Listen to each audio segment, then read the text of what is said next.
Queridos irmãos e irmãs, a igreja celebra hoje, dia 4 de outubro, a festa de São Francisco de Assis, um dos maiores santos da igreja católica. Todos admiram São Francisco, não só os católicos, mas também até outras regiões que não são nem cristãs. São Francisco, ele tornou esse grande santo porque ele vivia intensamente o cristianismo. E os sinais ficaram, as marcas da sua intensidade na vivência do cristianismo marcaram a história da fé cristã.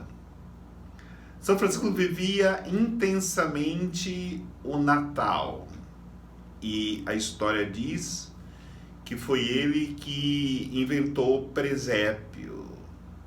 Como que no presépio nós encontramos de maneira muito profunda a encarnação do Verbo, a encarnação de Jesus, porque São Francisco viveu profundamente essa encarnação, de tal maneira que ele pôde figurar no presépio esse nascimento do Verbo encarnado, pobre, para poder assim dar tudo pela humanidade. São Francisco viveu também profundamente a Páscoa, e ele se preparava com tanta intensidade no tempo da Quaresma que ele recebeu os estigmas, as feridas, as chagas de Jesus, contemplando assim Jesus na cruz com todas as suas feridas, pela intensidade que ele vivia a Quaresma, se preparando para a Páscoa. Ele era tão intenso que não admitia, nem quando estava doente, já moribundo, colocar qualquer pedaço de carne em sua boca. Era uma profunda penitência. São Francisco viveu ainda profundamente Pentecostes, como que ele celebrava, se retirava, preparando o seu coração para receber o Espírito Santo. E ele recebia tão profundamente o Espírito Santo que ele vivia submergido no Espírito de Deus. Todas as suas ações eram pautadas pelo Espírito Santo, iluminando o seu coração, iluminando a sua alma. Por isso, queridos irmãos e irmãs, a liturgia de hoje nos ensina algo muito importante: a humildade de reconhecer o pecado. O humilde reconhece que pecou contra Deus e o sofrimento que passa é merecedor. Porque a leitura fala que Deus havia tirado o povo do Egito da escravidão e pediu fidelidade para aquele povo.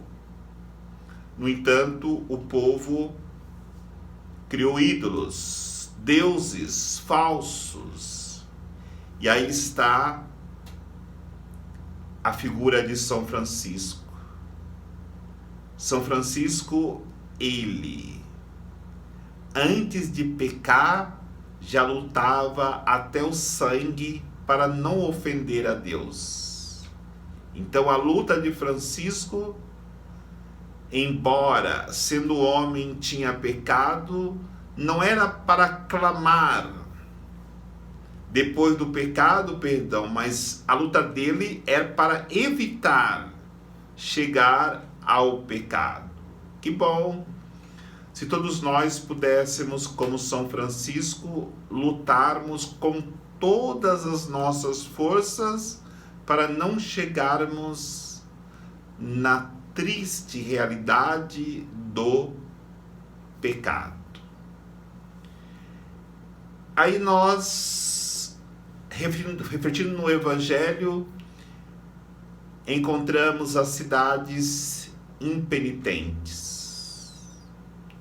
Se Tiro e Sidônia tivesse experimentado aquilo que vocês experimentaram, não teriam sofrido as consequências dos seus pecados.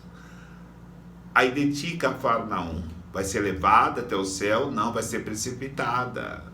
Porque se Sodoma e Gomorra tivesse experimentado o que vós experimentastes, não teria acontecido o que aconteceu com elas. Nós vivemos essa realidade. Quantas coisas os santos deixaram para nós. Quantas coisas São Francisco deixou de bom para nós. E isso serve para nós que somos homens e mulheres de fé. Se pessoas pagãs tivessem o que nós temos, talvez não teriam a idade de sofrimento que sofrem hoje por causa da falta do conhecimento de Jesus. E nós conhecemos Jesus, sofremos no nosso pecado porque não obedecemos a Deus. Peçamos a graça de não sermos aquelas cidades impenitentes. Hoje podemos dizer, não sermos aquelas pessoas impenitentes, mas façamos como o mundo, que outrora pecadores, como Zaqueu, Maria Madalena, Mateus, se converteram e experimentaram a graça de Deus, para poder atingir a santidade de vida. Que possamos buscar a santidade, como São Francisco buscou e viveu, servindo com fidelidade o reino de Deus. O Senhor nos abençoe em nome do Pai, do Filho e do Espírito Santo. Amém.